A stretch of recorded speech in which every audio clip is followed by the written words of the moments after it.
tema de hoje é o que Jesus ensinou sobre a salvação. Antes de nós entrarmos nesse tema, obviamente vamos orar, mas eu queria que nós meditássemos em uma pergunta que alguém fez para Jesus sobre esse tema que nós iremos estudar hoje. Eu convido os irmãos para abrir suas Bíblias no livro de Lucas, no capítulo 13. Lucas, no capítulo 13. Lucas é o terceiro livro do Novo Testamento.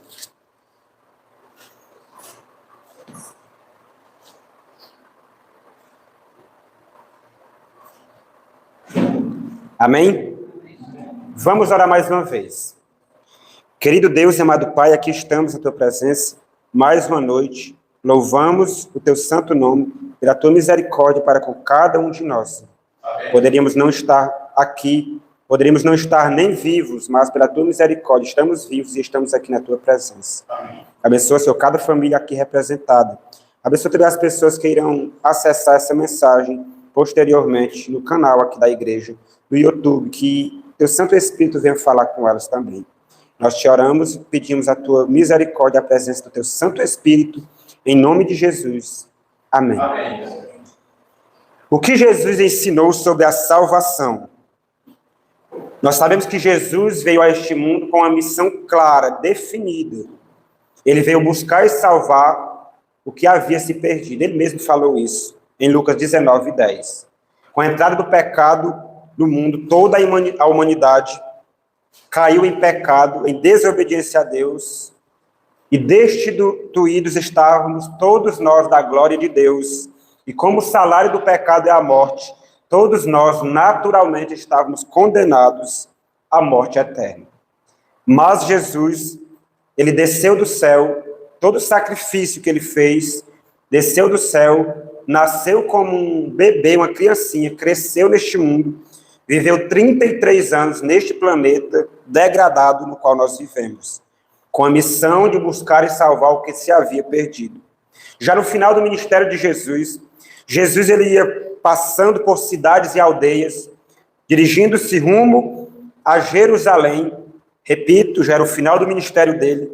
E aqui no versículo 22 até o 25 do capítulo 13 de Lucas, no meio daquelas multidões, alguém, que a Bíblia não dá o nome aqui, quem foi essa pessoa, fez uma pergunta muito importante para Jesus, e eu creio que é muito pertinente começarmos lendo essa citação para entrarmos no estudo dessa noite. Todos encontraram? A partir do versículo 22 está escrito: Passava Jesus por cidades e aldeias, ensinando e caminhando para Jerusalém. E alguém lhe perguntou: Senhor, são poucos os que são salvos?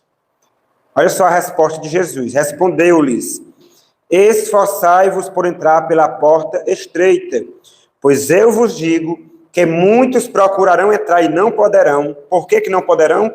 Quando o dono da casa tiver levantado e fechado a porta, e vós do lado de fora começardes a bater, dizendo: Senhor, abre-nos a porta. E ele vos responderá: não sei de onde sois. Então alguém no meio daquelas multidões pergunta para o próprio Jesus, a própria salvação, o próprio autor da salvação, da nossa salvação: Senhor, são poucos os que são salvos? A resposta de Jesus foi bem interessante: esforçai-vos por entrar pela porta estreita. Que porta é essa, irmãos? Precisamos fazer alguma coisa para nos salvar? Precisamos nos esforçar, e para nos esforçarmos isso exige o quê? Obras, sacrifício, penitências. E daí surge a questão: a salvação é pela graça ou pelas obras? Nós sabemos, à luz da palavra de Deus, que é pela graça de Deus, por meio da fé. Mas o que Jesus quis dizer para nós nos esforçarmos por entrar pela porta estreita? No Evangelho de João, todos nós conhecemos, capítulo 14, versículo 7, versículo 9, Jesus falou: quem é a porta? Ele mesmo é a porta. Então, quando Jesus falou: esforçai-vos por entrar pela porta, e nós sabemos a porta estreita, esforçai-vos por entrar por mim, porque ele falou: quem entrar por essa porta, isto é, por mim, entrará e sairá e achará pastagem. Quem entrar nessa porta será salvo. Então, Jesus é a porta da salvação. Jesus é a própria graça. Pela graça sois salvos mediante a fé. Isto não vem de vós, é dom de Deus. Então, Jesus é a porta da salvação. Jesus é a graça. Ele é a própria salvação. E tudo que nós fizermos, irmãos, ou deixarmos de fazer, será uma consequência da nossa salvação ou da nossa perdição eterna. Obviamente, nós trabalhamos e cremos e confiamos e esperamos na salvação em Cristo Jesus. Qual a situação da natureza humana após o pecado? Nós sabemos que Deus, quando ele criou o primeiro casal, Adão e Eva, o ser humano, ele era perfeito. Ele trazia a semelhança de Cristo na sua mente, no seu caráter, as suas inclinações, os seus gostos eram inclinados unicamente para o bem. Mas nós sabemos a tragédia que aconteceu em Gênesis 3, e no capítulo 4 do livro de Gênesis, nós lemos a situação em que ficou a natureza humana depois da queda. Gênesis 4, versículo 7. Lembrando que os desejos, as inclinações do homem antes da queda era unicamente somente para o bem, para a justiça, para a santidade. Quando o homem cai em pecado, olha só a consequência na natureza de todo o gênero humano. Versículo 7. Se procederes bem, não é certo que serás aceito? Se, todavia, procederes mal, eis que o pecado jaz à porta. O seu desejo será contra, mas a ti cumpre dominá-lo. Então, os nossos desejos, as nossas inclinações, as nossas propensões são contra nós mesmos, contra a virtude, contra a santidade e contra a pureza. Mas a nós cumpre dominar a nossa natureza. Nós sabemos que nós temos um auxílio poderoso nessa obra tão grandiosa que é do Espírito Santo. No capítulo 6, mostrando de forma ainda mais acentuada essa depravação humana, versículo 5, a Bíblia fala que Deus, ele olhou do céu para a terra, nós conhecemos várias outras referências bíblicas, que Deus, ele olhou do céu para a terra para ver se havia apenas um único justo, mas ele não encontrou a nenhum. Todos se desgarraram, todos se desviaram de Deus. E no versículo 5 do capítulo 6, está escrito: viu o Senhor que a maldade do homem se havia multiplicado na terra, e que era continuamente mal todo o desígnio do seu coração. Em Mateus 15, 19, Jesus falou que é do coração do homem que procedem os maus desígnios, furtos, assassínios, homicídios, adultérios, falsos testemunhos e etc. Nós, naturalmente, somos corrompidos pela apostasia. Então, a missão de Jesus foi buscar e salvar todo aquele que o aceitar como Senhor e Salvador da sua vida. Que plano Deus estabeleceu, irmãos, para salvar o ser humano da morte eterna? Obviamente, desde o início da mensagem, nós já vem batendo nessa tecla. Não existe mais de um plano. O plano da redenção é um só. Não existe nenhum outro nome nos céus e na terra pelo qual importa que sejamos salvos. Somente em Jesus Cristo nós temos a salvação. E um texto bem conhecido, que não precisa nem nós lermos, João 3,16, que Deus amou o mundo de tal maneira que deu o seu Filho unigênito, para que todo aquele que nele crê não pereça, mas tenha a vida eterna. Amém? Amém.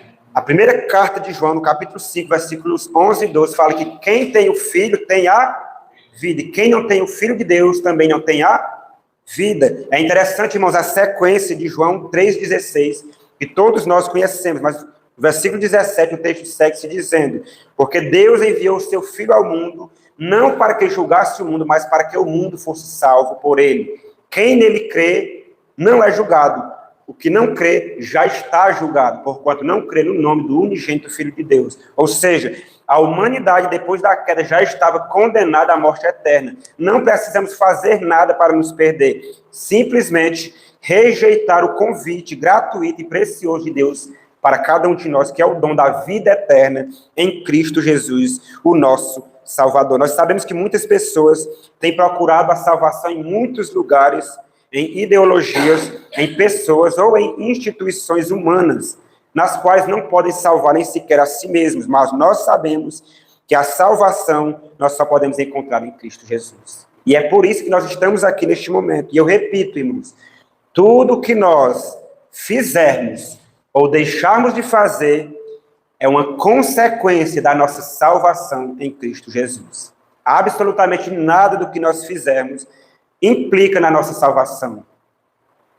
O que nós fazemos ou o que nós deixamos de fazer não tem nenhum peso na nossa salvação. Pelo contrário, é a evidência da nossa salvação gratuita que recebemos em Cristo Jesus.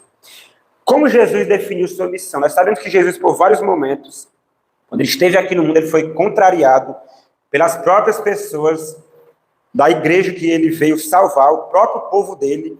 A Bíblia fala que ele veio para o que era seu, mas os seus não o receberam. E em muitos momentos o próprio Cristo ele teve que explicar a sua missão. E aqui no capítulo 12 de João, versículo 47, olha só o que Jesus nos diz, confirmando tudo que nós já falamos aqui sobre a missão dele, de nos salvar e nos redimir do pecado. João 12, 47. O Evangelho de João 12, 47.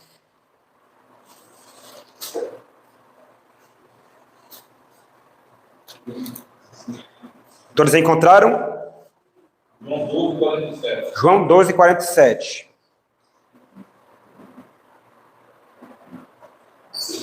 Todos encontraram?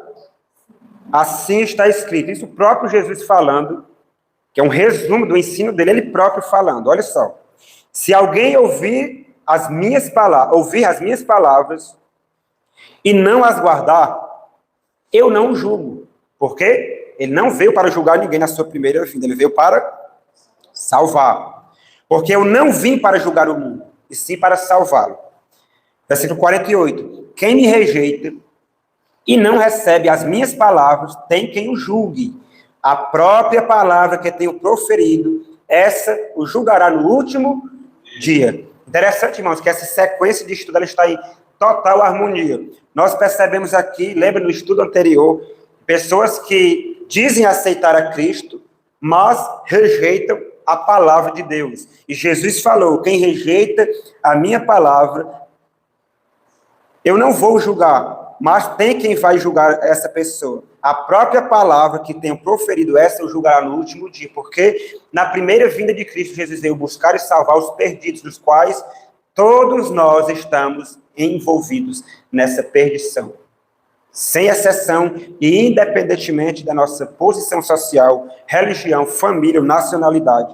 Todos pecaram e destituídos estão da glória de Deus, mas felizmente Jesus veio buscar quem? Exatamente nós, que estávamos perdidos.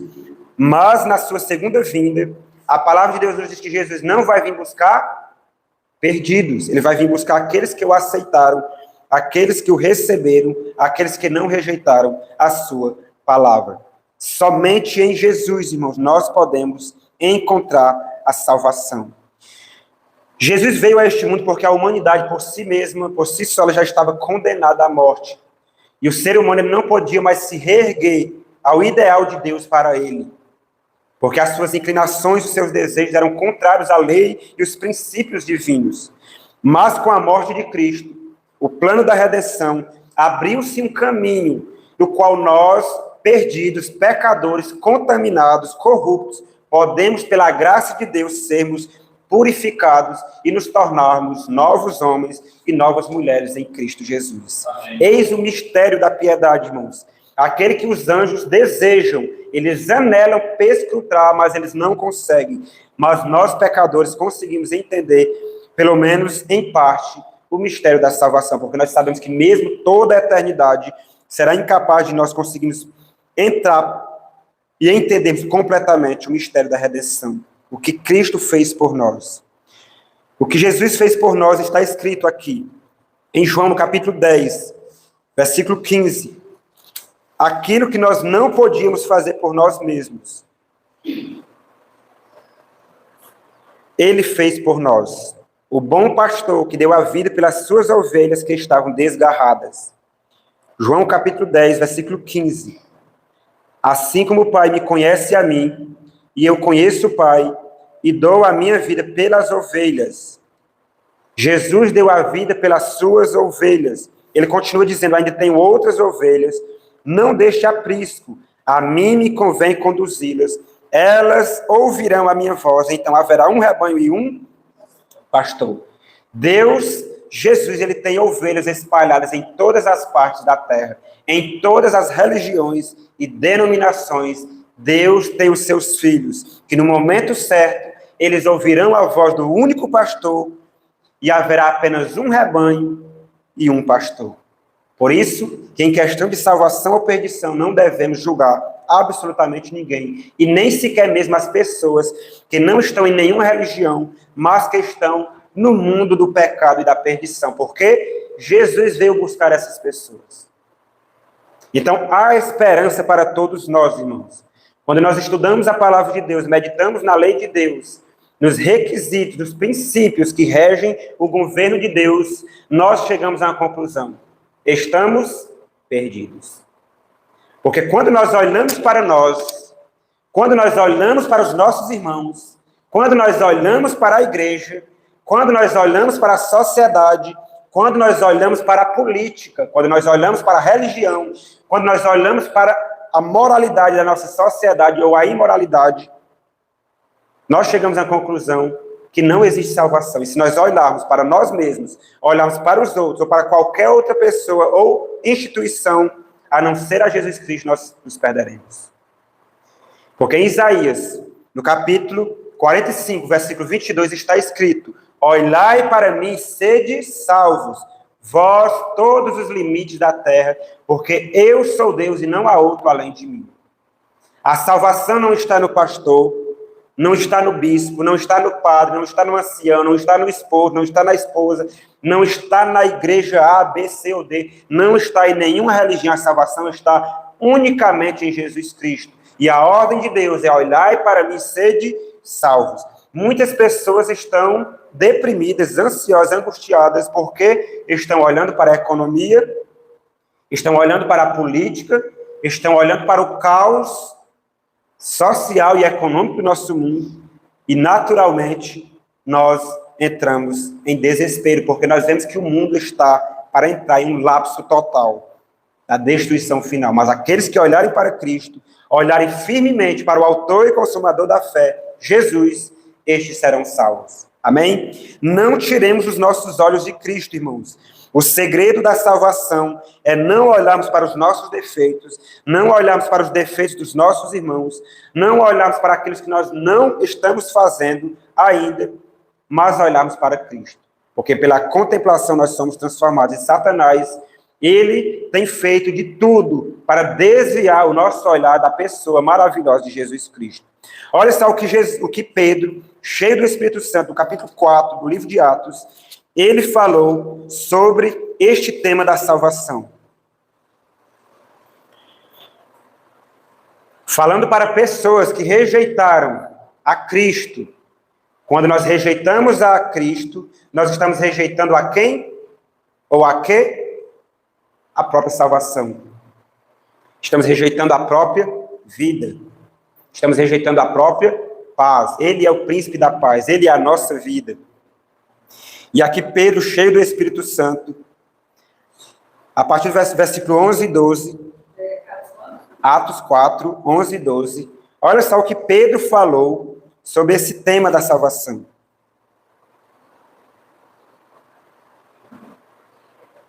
Este Jesus é pedra rejeitada por vós, os construtores. Interessante, irmãos, os construtores. Aqui Pedro estava falando de pessoas da igreja. Muitas pessoas que ajudaram Noé a construir a arca se perderam e pereceram no dilúvio. E olha só, isso é algo muito sério para nós. Muitas vezes nós estamos aqui trabalhando na obra. Somos construtores. Nós estamos pregando o evangelho, nós estamos fazendo o trabalho, mas precisamos ter cuidado para não rejeitar quem? O autor da nossa salvação, que é Jesus. Isso é possível acontecer, irmãos? Com certeza. E Pedro continua: a qual se tornou a pedra angular, e não há salvação em nenhum outro, porque abaixo do céu não existe nenhum outro nome dado entre os homens, pelo qual importa que sejamos salvos. Amém? Todos nós desejamos a salvação eterna. E ninguém absolutamente se salvará, irmãos, a não ser pelos méritos do nosso Senhor e Salvador Jesus Cristo. Nós sabemos pela Bíblia, eu não vou entrar nesse ponto aqui, que haverá pessoas, e talvez isso vai soar até estranho aqui para alguém, de repente alguém que vai ouvir no vídeo, ou talvez até aqui mesmo presente, mas tem textos na Bíblia que falam que haverá algumas exceções de pessoas que estarão no céu que não conheceram a Jesus. Que nunca nem ouviram falar de Jesus. Alguém já ouviu isso aqui alguma vez? Pessoas que estarão lá, repito, que nunca ouviram falar de Jesus. Nunca. Mas estarão lá. Mas eles estarão lá pelos méritos de quem? De Jesus. E tem até um texto em Zacarias que fala que quando ele erguer as mãos furadas dele, vai ter as pessoas que vão perguntar: que feridas são estas nas tuas mãos? E ele vai contar todo o plano da redenção nessas suas feridas, com quais eu fui ferido nas casas dos meus amigos. Fechando aqui esse ponto aqui. Mas, em regra geral, irmãos, a mensagem do Evangelho será pregada em todo o mundo. E aqueles que tiverem conhecimento da verdade, tal como ela é em Jesus, e rejeitarem, estarão rejeitando a vida eterna. Estarão rejeitando a salvação eterna. Jesus, ele ensinou algo muito precioso. O que causa alegria, regozijo no céu, não é nós conseguirmos o carro do ano, a casa sonhada, o emprego do ano, a faculdade tão desejada. Não é isso que causa regozijo e alegria no céu. Em Lucas, no capítulo 15, Jesus nos falou que realmente causa júbilo, alegria no céu. E por isso que toda vez que isso acontece na terra, há festa no céu. A alegria, a regozijo. Eu vou ler aqui do 4 até o 7. Olha só o que Jesus falou, vou ler aqui rapidamente. Qual dentre vós é o homem que, possuindo 100 ovelhas e perdendo uma delas, não deixa no deserto as 99 e vai em busca da que se perdeu até encontrá-la? Achando-a, põe-na sobre os ombros, cheio de júbilo, e indo para casa, reúne os amigos e vizinhos, dizendo-lhes: alegrai-vos comigo, porque já achei a minha ovelha perdida. Versículo 7. Digo-vos que assim haverá maior júbilo no céu por um pecador que se arrepende, do que por 99 justos que não necessitam de arrependimento. Em seguida, ele fala da parábola da dracma perdida. No versículo 10, ele fala: eu vos afirmo que, de igual modo, há júbilo diante dos anjos de Deus por um pecador que se arrepende. O que é que proporciona júbilo, alegria e festa no céu? Quando um pecador se arrepende do seu caminho errado. Então, o fato de nós estarmos aqui, termos nos arrependido um dia da nossa vida errada que nós levávamos naturalmente, porque este é o curso natural do mundo. Houve festa no céu, e muito maior festa haverá para aqueles que perseverarem firmes até o fim, e ouvirem dos lábios de Cristo: vinde bendito de meu Pai, e entrai na posse do reino que vos está preparado desde a fundação do mundo. Haverá um júbilo, um regozijo, alegria eterna, quando o fim do grande conflito se consumar e nós recebemos as boas-vindas do nosso Senhor e Salvador Jesus Cristo. Com Jesus, irmãos, a história sempre terá um final feliz. Como alguns dizem, eu li a última página da Bíblia e descobri que tudo vai terminar bem. Na vida dos filhos de Deus, tudo vai terminar bem. Se ainda não está bem, irmãos, é porque ainda não acabou. Porque quando acabar, tudo vai acabar bem. Ele enxugará dos nossos olhos toda lágrima. E por isso, nós que estamos aqui, aqueles que ainda não se batizaram, Jesus está nos chamando. A você que de repente estará assistindo esse vídeo em um outro momento, Jesus está te chamando. O convite, ele se estende a todos. Nós, do lado de cá, mesmo já estando na igreja, somos pecadores, como qualquer outra pessoa do planeta Terra, dessas quase 8 bilhões de pessoas. A diferença é que nós aceitamos o plano, o resgate, o presente de Deus para nós, que é a salvação gratuita pelo dom do seu Filho, amado Jesus. E a responsabilidade nossa é não desistirmos, perseverarmos neste caminho estreito, que nada mais é que o próprio Senhor Jesus Cristo. É difícil? É difícil, porque continuamos em natureza pecaminosa, mas temos o Espírito Santo, que ele nos vai capacitando, plano, a santificação, que é um processo que dura a vida inteira, até aquele dia onde Deus, ele vai transformar nosso corpo corruptível em um corpo incorruptível. Amém? Essa é a promessa de Deus para nós. A salvação, irmãos, com base em tudo que nós lemos aqui, depende das nossas obras. Citando novamente Efésios 2, 8 e 9. Pela graça, sois salvos, mediante a fé. Isto não vem de vós, isto é dom de Deus. Não de obras, para que ninguém se glorie. Porque somos feitos, criaturas de Deus, criados para boa obra, nas quais ele reservou para que andássemos nelas. Ou seja, as boas obras dos filhos de Deus são, repito, uma consequência da salvação gratuita em Cristo Jesus, e não um meio de alcançá-lo. E muitas pessoas, muitas religiões, muitas filosofias no mundo ensinam uma salvação pelas obras. A palavra de Deus, ela não ensina uma salvação pelas obras. A nossa salvação é unicamente pela fé em Cristo Jesus. E repito, se nós olharmos para nós, olharmos para os nossos irmãos, olharmos para as instituições, olharmos para o mundo político, religioso, econômico e social, nos perderemos, infelizmente. Eu quero ler com os irmãos um texto aqui que se encontra em Salmos. Salmos 124, se eu não me engano. Vou só conferir aqui. Salmos 123. Nós já iremos concluir a mensagem de hoje.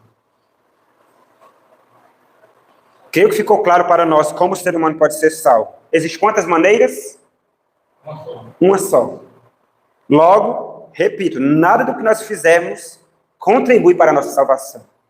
Ou que nós também deixamos de fazer. Nós sabemos que nós cristãos, nós fazemos algumas coisas, pela graça de Deus, obviamente, e não fazemos algumas coisas, mas isto não é para que nós sejamos salvos. Isto tem que ficar bem claro nas nossas mentes, porque muitas vezes, pelas influências que nos rodeiam, somos sutilmente enganados com relação a isso. E aqui no Salmo 123, versículo 1 e 2, está escrito: A ti que habita nos céus, elevo os olhos. Como os olhos dos servos estão fitos nas mãos dos seus senhores, e os olhos da serva na mão de sua senhora, assim os nossos olhos estão fitos em quem? No Senhor nosso Deus, até que se compadeça de nós. Enquanto nos mantivermos olhando para Deus, olhando para Cristo, nós estaremos em terreno seguro. Lembra de Pedro em alto mar, naquela tempestade? Que Jesus veio andando por sobre as águas, e eles ficaram ali aterrados, com medo, pensando que era um fantasma. E Jesus falou: não temais, sou eu. Pedro, Senhor, se és tu, manda-me ir ter contigo por sobre as águas. E Jesus prontamente falou: vem. Pedro desceu do barco, e a Bíblia fala claramente, irmãos, sem nenhuma sombra de... Não existe nenhuma possibilidade de entendermos de forma contrária. Pedro andou sobre as águas, ponto final. Só que ele tirou os olhos de Jesus, olhou, reparando no vento, na tempestade, o que foi que aconteceu? Ele começou a submergir. Assim acontece conosco. Se nos mantemos firmes, olhando para Cristo, buscando e esperando consolo e conforto em Deus, nós estaremos seguros nas tempestades dessa vida e iremos atravessar esse mar revoltoso que é o nosso mundo, e iremos chegar ao porto tão desejado, que é o novo céu e a nova terra.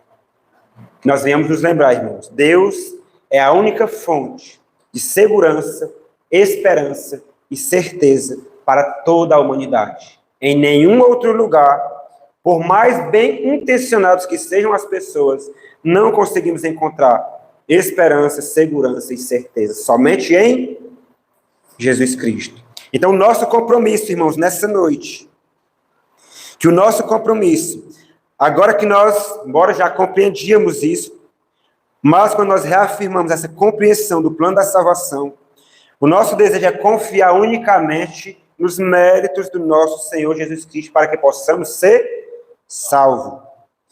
Desejamos pela habitação dele em nossos corações produzir os frutos do Espírito Santo, não para sermos salvos, mas porque já estamos salvos, e isto é um processo que dura a vida inteira. Quando nós olhamos para nós hoje, olhamos para o ideal de Deus, nós sempre vamos nos achar em falta. E isso faz parte do plano, irmãos, para que ninguém se glorie diante de Deus. Por mais santos, por mais perfeitos na nossa esfera humana que nós estivermos, olhando para Cristo, mais nos acharemos pecadores e indignos da salvação eterna. Mas quando nós começamos a olhar uns para os outros, nós começamos a fazer como os discípulos antes da conversão e a fazer como princípio tão amplamente difundido no mundo. Eu sou o maior, eu sou o melhor. Mas quando nós olhamos para Cristo, nós estamos em um terreno seguro, irmãos, porque nós cresceremos na graça, no conhecimento dele, mas sem nunca nos exaltarmos achando que nós somos grande coisa. Amém? Que Deus nos ajude. Nós sabemos, irmãos, que a santificação existe estágios. Talvez o irmão Maíldo ou os irmãos aqui estejam no estágio mais avançado que eu ou que outros de nós aqui, mas cada um está no seu estágio. O ladrão da cruz, se nós formos pegar o ladrão da cruz que morreu em Cristo, e Enoque, irmãos, se for olhar o estágio de santificação de cada um deles, há uma diferença gritante entre eles. Se formos pegar Enoque, Elias, e nos comparar mesmo com eles, irmãos, o estado de santificação deles, talvez seja bem maior, obviamente bem maior que o nosso, mas cada ser humano, ele está no seu processo de santificação, e, portanto, não devemos julgar absolutamente a ninguém neste particular. Que Deus nos abençoe, irmãos, e que este seja o nosso desejo e a nossa oração. Amém. Tem alguma pergunta sobre esse ponto?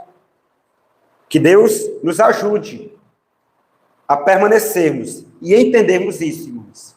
Sem santificação, ninguém verá o Senhor. Será o tema do próximo estudo, no próximo domingo. E nós iremos até meditar mais sobre essa questão dos estágios da santificação, para que nenhum de nós venhamos nos gloriar achando que somos melhores que os outros. Porque o nosso modelo, o nosso alvo é quem? Jesus, aquele que é perfeito por excelência. E nas quais, por mais que o imitemos, jamais, em hipótese alguma, nos igualaremos a ele. Poderemos chegar o máximo possível à semelhança dele, mas igual a ele, jamais. Porque ele nunca pecou. Vamos ficar de pé e vamos cantar o mesmo hino. Tendo em mente que a nossa salvação é Jesus.